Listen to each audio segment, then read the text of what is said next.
Frasca is this historic dining tradition in northeastern Italy whereby small farms would hang a little branch out on the mailbox of a country road and indicate to people driving by they could pull in for that local family's cuisine and wine. Frasca historically really was the neighborhood place to eat, and that's always been our philosophy. We looked to Italy for inspiration and fell in love with this one particular area. Friuli is a really unique region, right? Because it has the sea, the inland wine country, foothills in the mountains, all within about 150K as the crow flies. It's one of those really unique areas where you can eat so distinctively different every 30 miles or so. So if you could talk about the different influences that come into particularly that area of Italy, maybe from outside of Italy. Yeah, you can be in the mountains and having great cocoa and cinnamon that came through the spice trade from Africa, mixed in with things you may expect that are Italian. But in addition to that, you also have, Slovenian cuisine, just because it borders the eastern side of Friuli, Austrian cuisine because it borders the north. So it truly is just this insane intersection of cultures, language, food traditions, as well as have a huge range of wines, unlike many other parts of Italy and even some other parts of Europe. So when we wake up in the morning, myself, the whole wine team, we really think of Friuli first, Northern Italy second, and then the rest of the world. So what does Friuli do great in your opinion?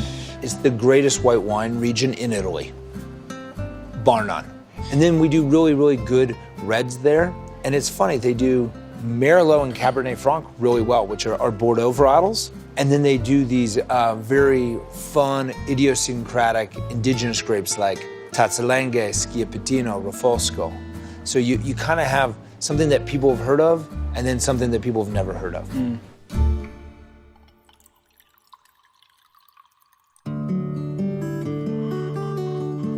We always say that any great chef should rely on high quality ingredients and the menu should reflect the season that you're in. So Frasca prepares a menu that reflects those kinds of things. Well, one of the things that is really fun to work with the chefs at Frasca about is the changing seasonality of things. You can't beat food that was harvested that morning and then ends up in the kitchen that afternoon, which is exactly how it ends up. Every day we huddle up 4:30 for pre-service. Table 19. We have Jamie McDonald coming in. Go over every single guest that's coming in. He is a TV host. He prefers less red meat. To best prepare the entire team, front and back of the house, for an amazing night, and that's our ritual. We always try to keep the tradition, the flavor profile in our mind. There's a white asparagus festival in Tavagnacco. What we've seen there, they do some white asparagus with polenta, or right now we're serving on our Friulano menu white asparagus with San Daniele prosciutto, but we serve it with a smoked ricotta espuma. We always want to convey our care and love to the guests. So how do we present it in a different way that's beautiful?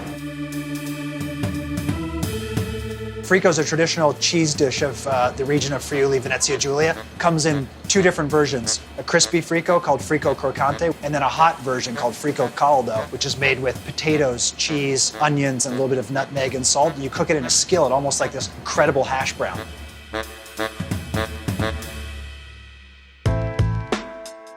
Our ultimate goal, I'd say, is to be the greatest neighborhood restaurant in the world, and doing it through the lens of this particular area in Italy, and on this historic feeling of a Frasca where you just know everybody. So there's this huge element of comfort and hospitality tied into what we do, is just the continual quest of Frasca. Salud.